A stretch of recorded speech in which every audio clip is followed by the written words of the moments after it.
Hello, everyone. Once again, I would like to respectfully remind Reuters and other sources to get their story straight before publishing it. So, take this one here, for example. Russia pounds on the gates of Ukraine's fortress belt. Guys, folks, you're professionals. You should know by now that Russia has been pounding on the aforementioned fortress belt for the last 4 years. In this particular case, we're talking about the town of Konstantinovka, which they have been trying to take forever. They've been sitting there for ages. I'm not saying we should ignore it, but you're making it sound like this is some kind of a new item from Russia's strategy. It is not. It really, really isn't. So, yes, this is serious. Yes, Russia is still determined to take Donbass. It's not working. This is pissing them off. This is pissing Putin off specifically because apparently there's now information that the thing that was promised to him during the Alaska conversation with Trump was exactly that. Apparently, Trump promised Putin Donbass, that he would pressure Ukraine into surrendering Donbass. And now that it didn't happen and Trump completely lost all interest in anything remotely related to the war in Ukraine, Putin is just losing his shit. So that is what's going on with that. Okay? So again, I encourage everybody to really pay attention how this all fits into the context, because this is kind of important. Meanwhile, Putin still seems to be under the impression that he can pressure others into doing stuff for him. And at present, he's saying that when the U.S. is done with Iran, U.S. negotiators should come to Moscow. And I'm like, how exactly are you going to make them do that? And again, so what he wants is to see basically Witkoff and Kushner, with whom he partied in Moscow before. If you recall, those two never actually made it to Ukraine. So, they talked to Russia multiple times, posted pictures of what they ate there and stuff like that, negotiating the fate of Ukraine, but they never actually went to Ukraine, although they have talked to Zelensky. Now, is that going to happen? I don't know. I mean, again, Trump did a 180. That doesn't mean anything. So a lot of people are asking, well, hasn't he changed his mind? Guys, he wakes up every morning trying to think up some kind of new idiocy, okay? So just because he says Russia should make a deal with Ukraine doesn't mean he actually thinks this, or that he's going to remember that he said that. Okay? Remember, just a little over a year ago, he ganged up with the rest of his cronies on Zelensky at the Oval Office and berated him for not being thankful enough. So, it's just the usual Trump bullshit. Do not take it too serious.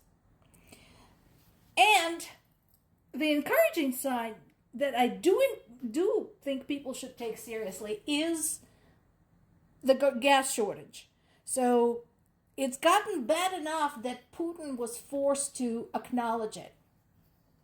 Now, Again, the irony is palpable because Russia is known as one of the world's biggest gas pumps. And so the fact that there are now huge lines waiting for gas, sometimes people never get to the end of it and never get the gas if they actually manage to wait it out. So that is just insane. Now, that said, Putin said we are observing a certain shortage, but it's not critical, which is hilarious.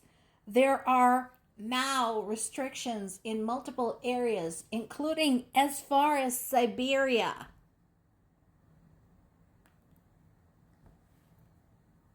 Basically limiting how much gas civilian drivers can buy, because every drop is being saved for the war. So Putin can say all he wants that this is not critical. I think people disagree. Now, there is still a huge disconnect between people in Russia and realization that what is happening right now is a direct consequence of their support for Putin and their support for the invasion of Ukraine. They do not understand how the two are related. Well, that is on them. And I don't know if there's a good way to explain it to them. But that is what's happening. Ukraine continues its campaign against Russia's oil industry. So the next big target is a major oil refinery in the Yaroslavl region, around 700 kilometers or 435 miles from the Ukrainian border. So that was hit just last night. And of course, there's no reports from Russian authorities, but I suspect, as with all the other cases, the damage is probably significant, and it's very likely that this refinery too will be inoperable for some time. Meanwhile, what does Russia do? Yeah, you've guessed it. Continues killing civilians in Ukraine. 2 people in my hometown of Zaporizhia were killed, plus 16 were injured, including 2 children. And Russia continues throwing basically everything they've got, including not just drones, but missiles and guided bombs. Guided bombs are among some of the worst because that is something that can be launched from the Russian territory. I mentioned in the past how the bombs work. So basically the airplane takes off, right?